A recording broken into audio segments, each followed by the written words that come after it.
I've just returned from yet another amazing Cambodia trip, and I think it's time for me to give back to the travel community. This is a guide to Cambodia, a connection to my favorite people, places, and experiences.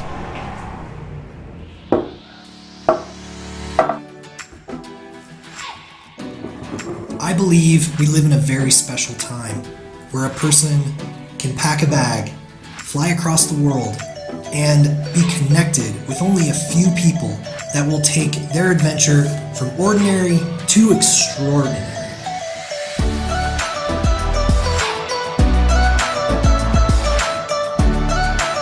Hello everybody.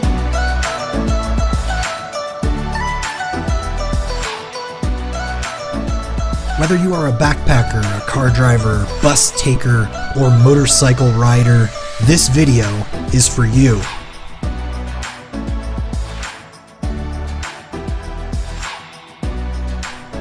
We will be looking at 8 cities, multiple national parks.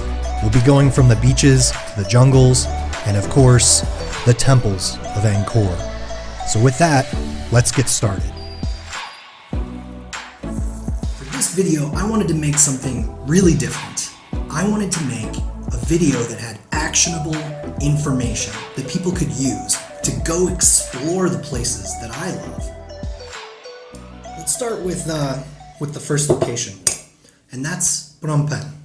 Now, I believe it's really important to start your journey in Phnom Penh for 2 reasons. One, there was a massive genocide that took place in the late 70s. A quarter of the population of Cambodia was slaughtered during this genocide.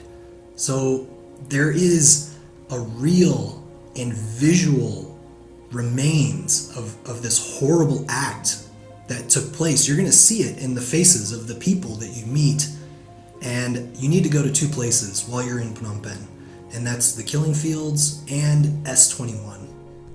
I understand that's kind of a rough topic to start the video off with, but I believe it's very important that everyone learn and understand the atrocities committed by the Khmer Rouge. Okay, now, let's get back to the adventure. Okay, where are you going to stay when you're in Phnom Penh? Well, that kind of depends. There's many different backpacker style places you can stay. If you'd like to stay in an actual hotel, there's one by the old market, the Central Market, that I really like, and it's called the Center Point Hotel. It's in the descriptions. It's really the best bang for your buck. You can get a $15 room. It's got really nice bathroom, and the staff is really great there. There is no motorcycle parking, so just know that. If you want to stay somewhere close to Johnny's place, you can stay at the Angkor International. They're going to charge you a lot more, and to be honest, I don't think they provide quite as good of a hotel experience, but it's there and it's close. Next point brings me to Johnny's. Okay, so I met Johnny 4 years ago when I had come to Cambodia and I was looking to start this great adventure motorcycling. I had never been there before, and I went to all of the motorcycle shops in downtown Phnom Penh. The way that I did that, my rationale and how I chose Johnny's, it's all in a blog that I wrote called Fly and Ride. I'll link that in the description below. But basically, I come back to these shops over and over again to kind of get a full picture of how they work and whether or not this is going to be a reputable place, because once you leave with these bikes, it's up to you. And if you come back and the bike is damaged, guess what? You're going to pay. So you need to make sure when you leave, that bike is in great condition. The reason why I like Johnny's place so much is because every time I came there, he was working just as much as everyone else. He owns the shop, it's his shop, but he's the one out there on the floor getting dirty with the guys every time I show up. And that really resonated with me, because not only is he really focused on making sure these bikes are in great condition, but he's also not barking orders from behind a desk, which is more so what I saw in Cambodia. Somebody sitting behind a desk and a few kids working on motorcycles. So I really thought I'd get a good quality bike, and as it turns out, all of Johnny's bikes are in great condition. So you can leave and be confident that they're going to take you through your trip.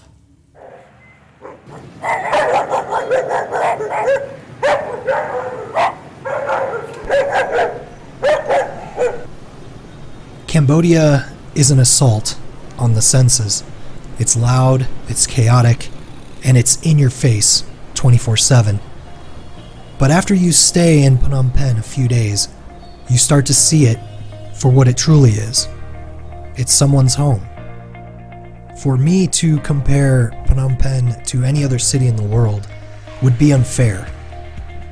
Phnom Penh has a very unique personality, one that you can only truly appreciate by actually going and experiencing yourself. I could tell you that there's a great struggle in Cambodia, and more so in the cities like Phnom Penh, but without actually going there and experiencing it for yourself, I just don't think it'll come across right.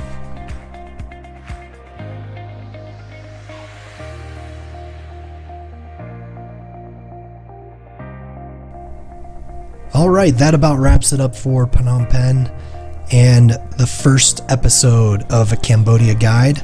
I'd like to thank everyone for watching and invite you to watch episode number 2, which is Kampot. We'll be heading south and going into the city of Kampot. I'll be explaining where to go, what to eat, and where to stay in this city. It's a great little town.